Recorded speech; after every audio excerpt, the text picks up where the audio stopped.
જય સ્વામિનારાયણ. ધોરણ 12 રસાયણ વિજ્ઞાન પ્રકરણ 8 ડીએનએફ વિભાગના તત્વો. આજના લેક્ચરમાં આપણે સંક્રાંતિ તત્વોના ચુંબકીય ગુણધર્મોના વલણો પર આધારિત એમસીક્યુ જોઈશું, જે GEE નીટ બોર્ડની એક્ઝામ, ગુજકેટની પરીક્ષા વગેરે માટે ખૂબ જ ઉપયોગી છે. તો એના માટે આપણે ગયા લેક્ચરમાં જે શીખ્યા હતા એ ચુંબકીય ગુણધર્મોના વલણો ફટાફટ પુનરાવર્તન કરી લઈએ. ચુંબકત્વના આધારે પદાર્થો બે પ્રકારના હોય: પ્રતિચુંબકત્વ ધરાવતા પદાર્થ, અનુચુંબકત્વ ધરાવતા પદાર્થ. એટલે કે પ્રતિચુંબકી પદાર્થ અને અનુચુંબકી પદાર્થ. જે પદાર્થમાં બધા ઇલેક્ટ્રોન યુગ્મિત ઇલેક્ટ્રોન હોય, એક પણ અયુગ્મિત ઇલેક્ટ્રોન ન હોય, તો એવા પદાર્થો પ્રતિચુંબકત્વ દર્શાવે અને પ્રતિચુંબકી પદાર્થ કહેવાય. એ ચુંબકીય ક્ષેત્રની અસર હેઠળ અપાકર્ષણ પામે. અને જે પદાર્થમાં એક કે વધુ અયુગ્મિત ઇલેક્ટ્રોન હોય તો એ અનુચુંબકત્વ દર્શાવે, અને એવા પદાર્થને અનુચુંબકી પદાર્થ કહેવાય. એ ચુંબકીય ક્ષેત્રમાં આકર્ષણ પામે છે. હવે જે અયુગ્મિત ઇલેક્ટ્રોનની સંખ્યા છે એના આધારે આ ચુંબકીય ચાક માત્રા ગણવાનું સૂત્ર છે. પણ આ જે સૂત્ર છે એને ભ્રમણ માત્ર સૂત્ર તરીકે પણ ઓળખવામાં આવે. એટલે કે આ જે સૂત્ર ચુંબકીય ચાક માત્રા દર્શાવે છે એ અયુગ્મિત ઇલેક્ટ્રોનના માત્ર ધરાભ્રમણ પર આધારિત ચુંબકીય ચાક માત્રા દર્શાવે. બરોબર. કોણીય વેગમાન પર આધારિત ચુંબકીય ચાક માત્રા છે એ લગભગ અવગણી શકાય એટલી હોય છે, એટલે એને અહીંયા ધ્યાનમાં લેવામાં આવતી નથી. એટલે આ ખાસ યાદ રાખજો, આ જે ચુંબકીય ચાક માત્રા છે એ અયુગ્મિત ઇલેક્ટ્રોન પોતાની ધરીની આસપાસ ધરાભ્રમણ કરે, બરોબર, ત્યારે જે ચુંબકીય ક્ષેત્ર ઉત્પન્ન થાય એના સાથે સંકળાયેલી ચુંબકીય ચાક માત્રા છે. હવે આપણે જાણીએ આ સૂત્રના આધારે ગણતરી કરીએ તો અયુગ્મિત ઇલેક્ટ્રોનની સંખ્યા 1 હોય તો 1.73, 2 હોય તો 2.83, 3 હોય તો 3.87, 4 હોય તો 4.90, 5 હોય તો 5.92 ચુંબકીય ચાક માત્રા હોય. આ ખાસ આ મૂલ્યો યાદ રાખવાના, બરોબર. જરૂર પડે તો ગણતરી કરવાની, પણ જો મૂલ્યો યાદ હોય તો આપણે ઝડપથી એમસીક્યુ સોલ્વ કરી શકીએ છીએ. હવે જો ડી કક્ષકમાં 1 થી 5 ઇલેક્ટ્રોન હોય તો ચુંબકીય ચાક માત્રાના ગણતરી કરેલા સૂત્ર મુજબ ગણતરી કરેલા મૂલ્યો તો ફિક્સ હોય, બરોબર. પણ જે પ્રાયોગિક મૂલ્યો હોય કે જે ઘન અવસ્થા કે જળયુક્ત દ્રાવણો માટે, દ્રાવણમાં રહેલા જળયુક્ત આયનો માટે હોય, એ મૂલ્યો આ એ 1 થી 5 અયુગ્મિત ઇલેક્ટ્રોન હોય તો 1, 2, 3, 4, 5 એમ જ છે. એટલે એમાં કોઈ યાદ રાખવામાં તકલીફ નહીં રહે, બરોબર. પણ કુલ ઇલેક્ટ્રોન 6 હોય ડી કક્ષકમાં અને 4 અયુગ્મિત ઇલેક્ટ્રોન હોય ત્યારે પ્રાયોગિક ચુંબકીય ચાક માત્રાનું મૂલ્ય 5.3 થી 5.5 હોય છે, યાદ રાખજો. કુલ ઇલેક્ટ્રોન 7 હોય. આ 3.c મતલબ 4.90 કહેવાય, પણ એનાથી વધારે હોય. 5.3 થી 5.5 ની વચ્ચે, પણ 5.92 કરતા ઓછા હોય એટલે સમજી લેવાનું કે આ પ્રાયોગિક ચુંબકીય ચાક માત્રાના મૂલ્ય. એવી રીતે ડી કક્ષકમાં 7 ઇલેક્ટ્રોન હોય તો 3 અયુગ્મિત ઇલેક્ટ્રોન હોય ત્યારે પ્રાયોગિક ચુંબકીય ચાક માત્રાના મૂલ્ય 4.4 થી 5.2 હોય છે, બરોબર. ટૂંકમાં અહીંયા પ્રાયોગિક ચુંબકીય ચાક માત્રાના મૂલ્ય ગણતરી કરેલી ચુંબકીય ચાક માત્રા એના કરતાં વધારે હોય.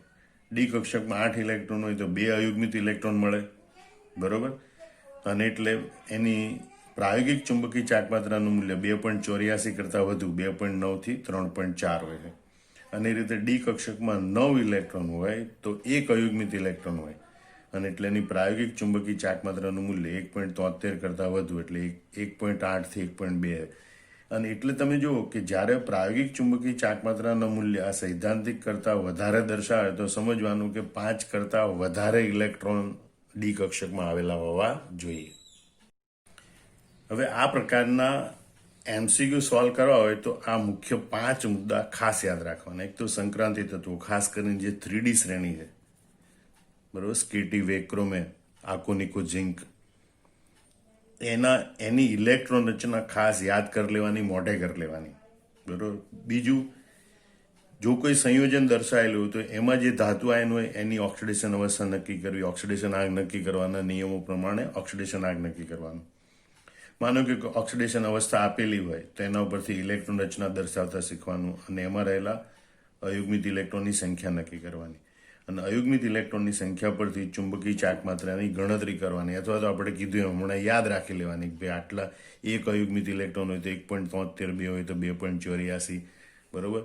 એ રીતે 3 હોય તો 3.87, 4 હોય 4.90, 5 હોય તો 5.92. તો આટલા મુદ્દાને ધ્યાનમાં રાખીને એમસીક્યુ સોલ્વ કરી શકાય. હવે આપણે કેટલાક એમસીક્યુ સોલ્વ કરીએ. હવે એક તો તમારે આ વિડીયો જોતા જોતા આ જે એમસીક્યુ હોય એને જોઈ તરત વિડીયો પોઝ કરી દેવાનો અને પછી પહેલાં તમારે જાતે જવાબ સોલ્વ કરવાનો પ્રયત્ન કરવાનો અને પછી આ વિડીયો ચાલુ કરીને ફરીથી જવાબ જોઈ લેવાનો જો ન ફાવે તો. બરોબર?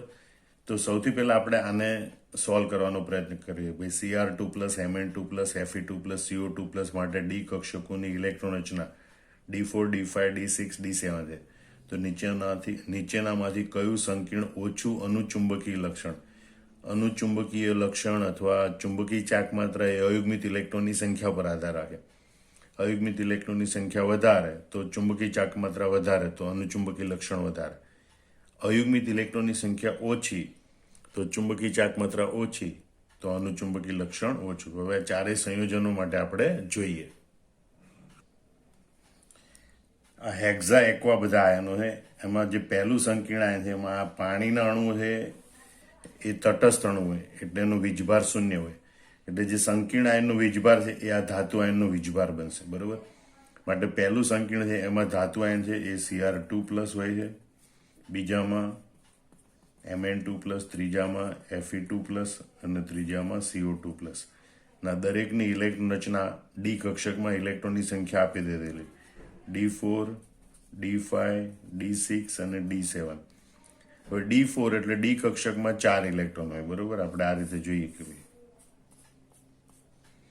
4 ઇલેક્ટ્રોન હોય તો 1 2 3 4 ગોઠવાય એટલે D4 માં 4 અયુગ્મિત ઇલેક્ટ્રોન, D5 માં 5 અયુગ્મિત ઇલેક્ટ્રોન, D6 માં 1 ઇલેક્ટ્રોનનું યુગ્મન થાય એટલે 4 અયુગ્મિત ઇલેક્ટ્રોન હોય અને D7 માં 1 2 3 4 5 6 અને 7 એટલે 3 અયુગ્મિત ઇલેક્ટ્રોન. એટલે અયુગ્મિત ઇલેક્ટ્રોનની સંખ્યા ડી રચના પરથી ગણતરી કરવાની. હવે જોઈએ કે ઓછામાં ઓછું અનુચુંબકીય લક્ષણ શેમાં હોય?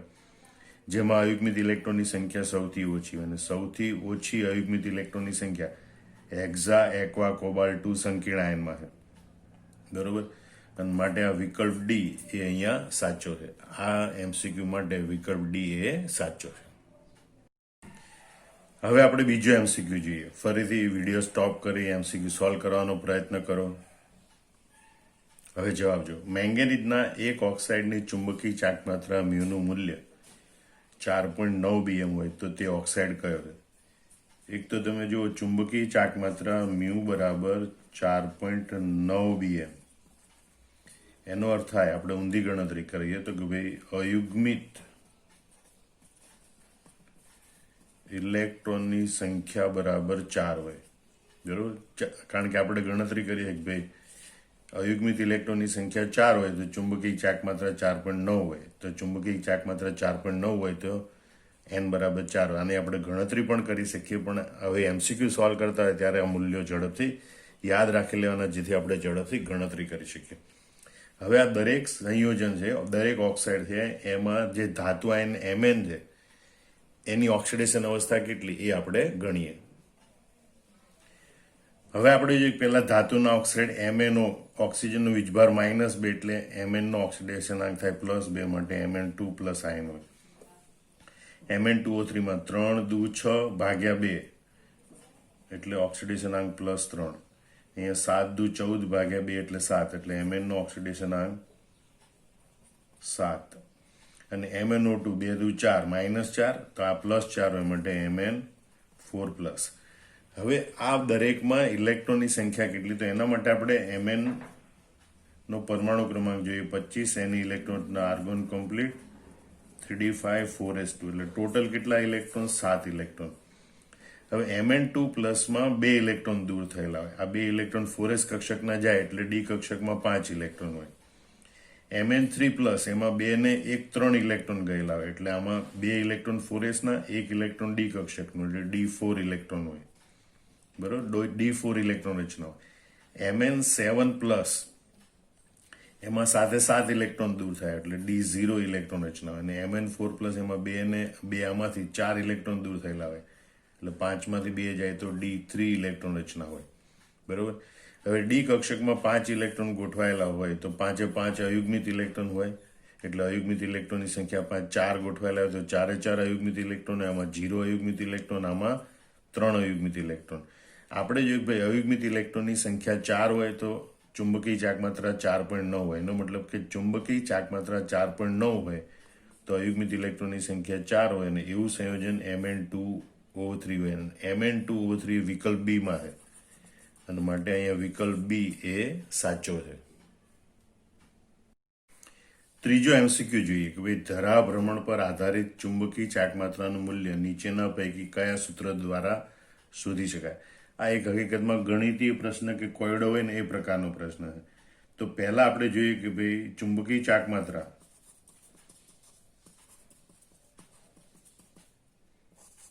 Mu is equal to √n(n+2) આ આપણું જાણીતું સાચું સૂત્ર છે.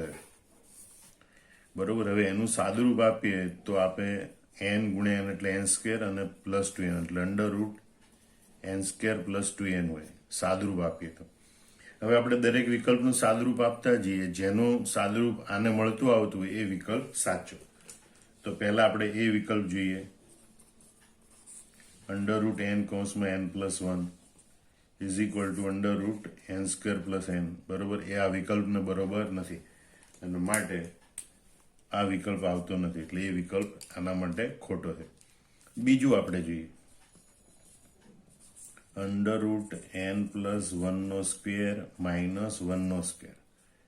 બરોબર. ઇઝ ઇક્વલ ટુ √ આનું સાદુરૂપ આવે n² + 2n + 1. 1² નું સાદુરૂપ આવે -1. +1 -1 જાય is equal two √n² + 2n. બરોબર. અહીંયા બી વિકલ્પના જે ગણિતિક સ્વરૂપ આપેલું એનું સાદુરૂપ n² + 2n આવે, જે આપણું મૂળ સમીકરણ છે એના સાદુરૂપની જેવું જ છે અને માટે વિકલ્પ બી એ અહીંયા સાચો છે. આમ આ MCQ નો જવાબ એ વિકલ્પ બી છે. ચોથો MCQ જોઈએ. કયા પદાર્થમાં સંક્રાંતિ આયનની ચુંબકીય ચાકમાત્રા સૌથી વધુ હશે? તો દરેક સંયોજનમાં એમાં ધાતુ આયનની ડી કક્ષકની ઇલેક્ટ્રોન રચના અને પછી અયુગ્મિત ઇલેક્ટ્રોનની સંખ્યા નક્કી કરવાની. જેમાં અયુગ્મિત ઇલેક્ટ્રોનની સંખ્યા સૌથી વધુ એની ચુંબકીય ચાકમાત્રા સૌથી વધુ. હવે તમે જુઓ અહીંયા MnSO4 SO4 2- તો ધાતુ આયન તરીકે હોય Mn2+, Cr2SO4 thrice 3 ઋણાયન જોડાયેલા છે. એનો મતલબ કે ક્રોમિયમ ધાતુ આયનની ઓક્સિડેશન આંક +3 હોય, Cr3+. FeSO4 તો Fe2+ આયન હોય, CuSO4 તો Cu2+ આયન હોય. એ બધાના પરમાણુ ક્રમાંક લખીએ આપણે. પહેલા ડી ઇલેક્ટ્રોન કેવી રીતે શોધવાના એ ટ્રીક બતાવું છું, ધ્યાનથી જોજો. બરોબર. Mn નો પરમાણુ ક્રમાંક 25, ક્રોમિયમનો પરમાણુ ક્રમાંક 24, Fe નો પરમાણુ ક્રમાંક 26, કોપરનો પરમાણુ ક્રમાંક 29, જે આપણે યાદ રાખેલું હોય સ્કેટિવેક્રોમેન ફેકોનિકુજન એની ઉપરથી. બરોબર ને? એ પ્રમાણે ગણીએ એટલે 1 2 3 4 5 સ્કેટિવેક્રોમેન, મેન એટલે મેંગેનીઝ એ 25 નંબર, ક્રોમિયમ 24, ફે 26, કોનિકુ એટલે 29. તો આ રીતે એક તો પરમાણુ ક્રમાંક યાદ હોવો જોઈએ. હવે ડી ઇલેક્ટ્રોન કેવી રીતે ગણવાના? તો ડી ઇલેક્ટ્રોનની ગણતરી માટે ટ્રીક આ વાપરવાની ધાતુ આયન માટે, આ બંનેનો સરવાળો કરી અને એમાંથી આ વીજભાર બાદ કરવાનો. ધ્યાન રાખજો. કઈ ટ્રીક? આ બંને અંકોનો સરવાળો માઇનસ વીજભાર. 5 ને 2 7, 7 માંથી 2 જાય તો 5 એટલે એની ડી ઇલેક્ટ્રોન રચના D5 થાય. 4 ને 2 6, 6 માંથી 3 જાય તો 3 એટલે એની ડી ઇલેક્ટ્રોન રચના D3 પ્રકારની હશે. Fe2+ માં 6 ને 2 8, 8 માંથી 2 જાય તો 6 માટે D6 પ્રકારની ઇલેક્ટ્રોન રચના હોય. બરોબર. અને અહીંયા 9 ને 2 11, 11 માંથી 2 જાય તો 9 એટલે D9 પ્રકારની ઇલેક્ટ્રોન રચના હોય. હવે અહીંયા એમાં અયુગ્મિત ઇલેક્ટ્રોનની સંખ્યા કેટલી? બરોબર. એ આમ તો આપણે જાણતા જ હોય કે ભાઈ ઝડપથી નક્કી કરી શકાય. આને આપણે 5 કક્ષકમાં ગોઠવીએ તો 5 એ 5 ઇલેક્ટ્રોન અહીંયા અયુગ્મિત સ્વરૂપે ગોઠવાય માટે 5, અહીંયા 3 ઇલેક્ટ્રોન અયુગ્મિત સ્વરૂપે ગોઠવાય એટલે 3, અહીંયા 6 ઇલેક્ટ્રોન ગોઠવાના હોય છે 1 2 3 4 5 અને 6 એક ઇલેક્ટ્રોન યુગ્મ બને માટે 4 અયુગ્મિત ઇલેક્ટ્રોન હોય. 9 ઇલેક્ટ્રોન ગોઠવાના હોય છે 1 2 3 4 5 6 7 8 9, 4 ઇલેક્ટ્રોન યુગ્મ બને, એક જ અયુગ્મિત ઇલેક્ટ્રોન બાકી રહે. એક ટ્રીક આ. બીજી ટ્રીક અહીંયા આપણે બે ભાગમાં વહેંચી નાખીએ કે ભાઈ d⁻n માં જો n is less than or equal to 5 હોય, એટલે કે આ n નું મૂલ્ય ડી કક્ષકમાં રહેલા કુલ ઇલેક્ટ્રોનની સંખ્યાનું મૂલ્ય 5 અથવા 5 કરતા ઓછું હોય તો અયુગ્મિત ઇલેક્ટ્રોન બરાબર n, એટલે આ જે n નું મૂલ્ય હોય એ જ અયુગ્મિત ઇલેક્ટ્રોન હોય. પણ બીજી શક્યતા આપણે લઈ d⁻n હોય બરોબર, જ્યાં n નું મૂલ્ય ગ્રેટર ધેન 5, 5 કરતા વધારે હોય તો અયુગ્મિત ઇલેક્ટ્રોન બરાબર 10 - n, 10 માંથી n બાદ કરવાના. એટલે તમે જો અહીંયા 6 છે એ 5 કરતા વધારે છે બરોબર, તો 10 માંથી 6 બાદ કરો તો 4, તો એમાં અયુગ્મિત ઇલેક્ટ્રોનની સંખ્યા કેટલી હોય? 4. અહીંયા 9 છે જે 5 કરતા વધારે છે, તો 10 માંથી 9 બાદ કરો તો 1, તો એમાં અયુગ્મિત ઇલેક્ટ્રોનની સંખ્યા 1 હોય. આ એક ટ્રીક બનાવી છે. બાકી આ તમે સીધું જ આવું કોષ્ટક દોરો ને એમાં તમે ભર દો આ ઇલેક્ટ્રોન એટલે ખબર પડી જાય કેટલા અયુગ્મિત ઇલેક્ટ્રોન છે. અથવા તો ટૂંકમાં ઝડપથી યાદ પણ રાખી લેવાનું હવે તમારે.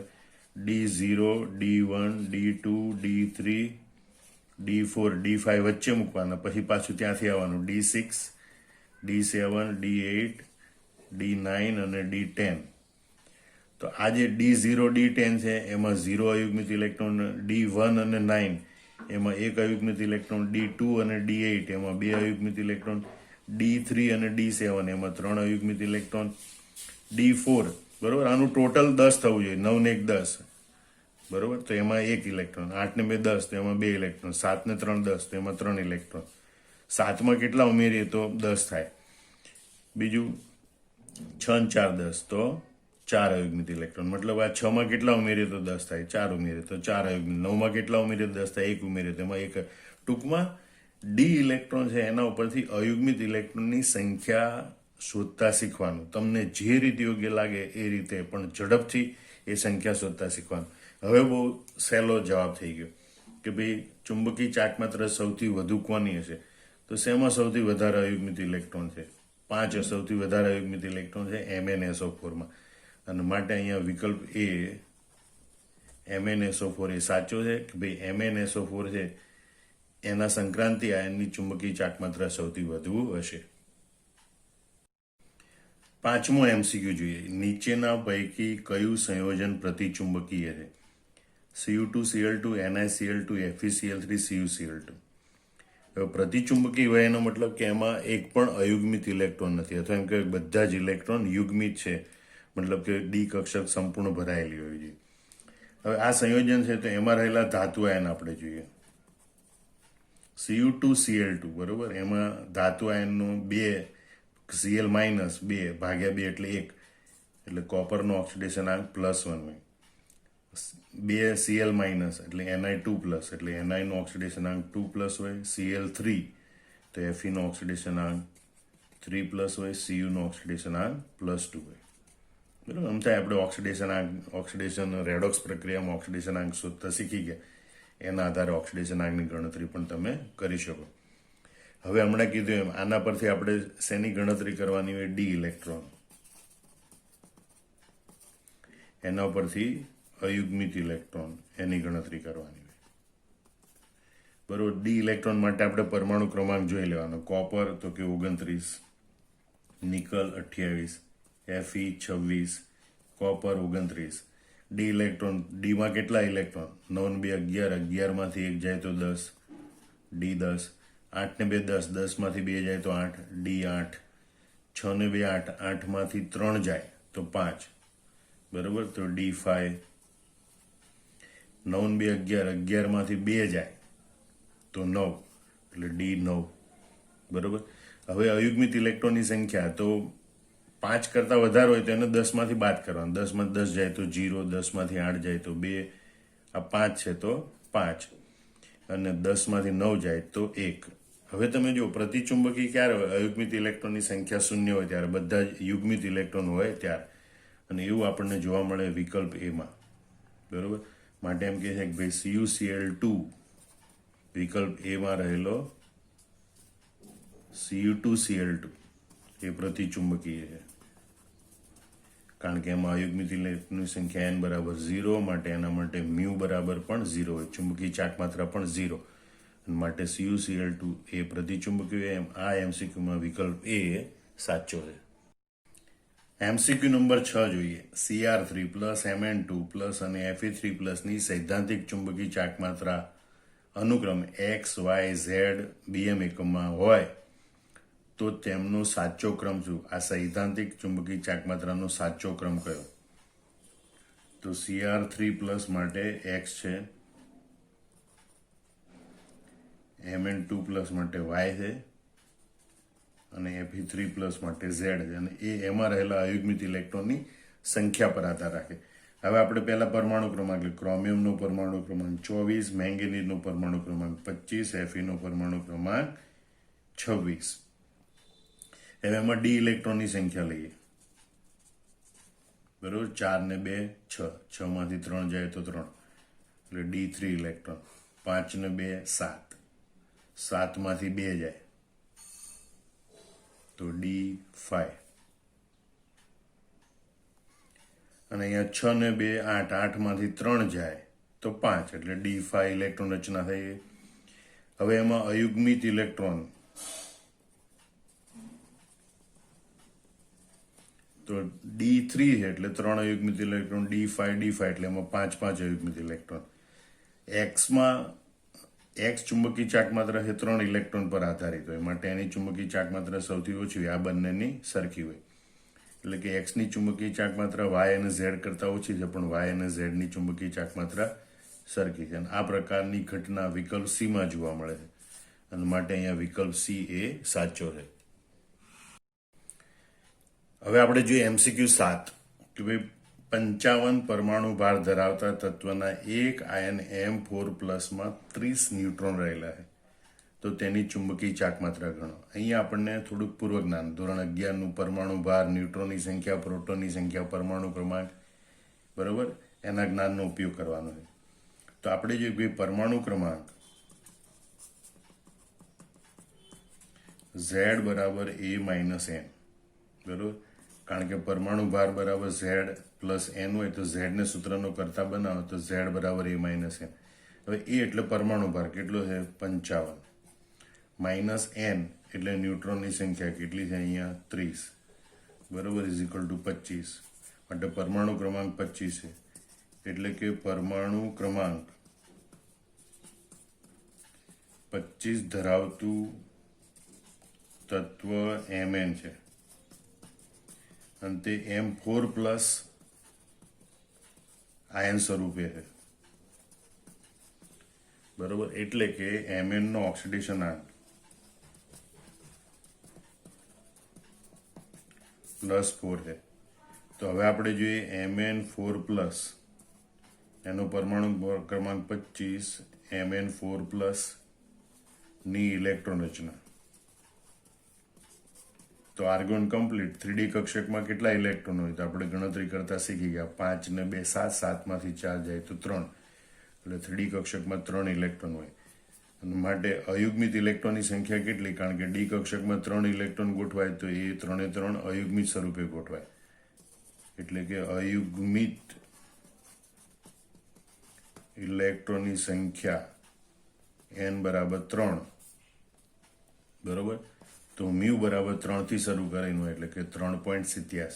આ 4 વિકલ્પમાંથી મ્યુ બરાબર 3.87, જે વિકલ્પ ડી માં છે, માટે આ MCQમાં વિકલ્પ ડી એ સાચો છે. ફરીથી સમજી લો આ દાખલો. ભાઈ પરમાણુ ભાર 55 આપેલો છે અને ન્યુટ્રોનની સંખ્યા 30, એ બંનેની બાદબાકી કરે એટલે પરમાણુ ક્રમાંક મળે. અને 25 પરમાણુ ક્રમાંક ધરાવતું તત્વ મેંગેનીઝ છે અને એ M4+ આયન સ્વરૂપે છે, બરોબર. અને એટલે Mn4+ આયન હોય. હવે Mn4+ ની ઇલેક્ટ્રોન રચના આર્ગોન કમ્પ્લીટ 3D થાય એટલે એમાં 3 અયુગ્મિત ઇલેક્ટ્રોન હોય, અને માટે એની ચુંબકીય ચાક માત્રાનું મૂલ્ય મ્યુ બરાબર 3.87 હોય. 8મો MCQ જોઈએ. સૈદ્ધાંતિક ચુંબકીય ચાક માત્રાનો સાચો ક્રમ જણાવો. બરોબર, તો પહેલા MnCl4 2- સંકીર્ણ આયન, COCl4 2- સંકીર્ણ આયન, Fe4 સંકીર્ણ આયન. હવે બધામાં ધાતુ આયનનો ઓક્સિડેશન આંક ગણીએ પહેલા. ઓક્સિડેશન આંકની ગણતરી તો એના માટે આ Mn નો ઓક્સિડેશન આંક x ધાર લો, 4 કૌંસમાં ક્લોરીનનો ઓક્સિડેશન આંક -1 ઇઝ ઇક્વલ ટુ -2. -2 આ -4 પેલી બાજુ જાય તો +4 એટલે x બરાબર +2.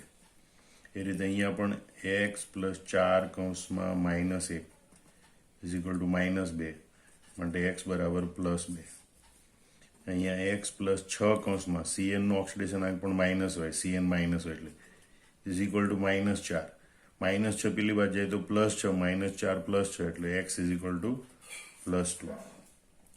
તો એના ઉપરથી આપણે ધાતુ આયનો લખી શકીએ કે કયા કયા ધાતુ આયનો હોય. Mn છે એ Mn2+ સ્વરૂપે હોય, કોબાલ્ટ છે એ CO2+ સ્વરૂપે હોય, અને Fe છે એ પણ Fe2+ સ્વરૂપે હોય.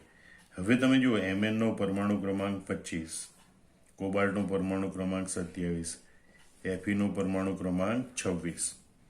તો એમાંથી આપણે આ પરમાણુ ક્રમાંક અને વીજભારના આધારે ડી ઇલેક્ટ્રોનની સંખ્યા ગણવાની.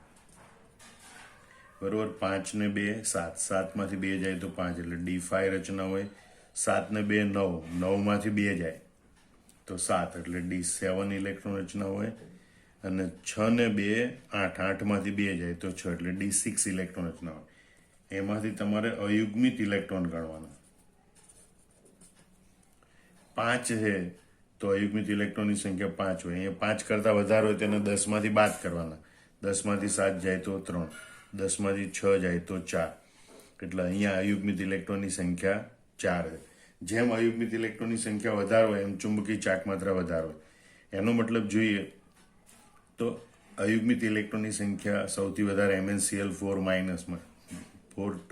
માં એટલા પહેલા નંબરનું કે એની ચુંબકીય ચાક માત્રા સૌથી વધારે. બીજા નંબરનું FeCN6 અને ત્રીજા નંબરનું COCl3. બરોબર, એટલે આપણે ક્રમ લખવો હોય તો એ આ પ્રમાણે લખી શકીએ કે ભાઈ MnCl4 એની ચુંબકીય ચાક માત્રા સૌથી વધારે, એનથી ઓછી FeCN6 અને એનાથી ઓછી COCl4 અને આ પ્રકારની ઘટના એ આપણને વિકલ્પ બી માં દર્શાવેલી છે. બરોબર, માટે અહીંયા વિકલ્પ બી એ સાચો છે. તો આ રીતે તમારે બધા ચુંબકીય ગુણધર્મો પર આધારિત, ચુંબકીય ચાક માત્રા પર આધારિત MCQ છે એ સોલ્વ કરવાના, જે નીટ, JEE, ગુજકેટ અને બોર્ડની એક્ઝામ માટે ખૂબ ઉપયોગી પુરવાર થશે.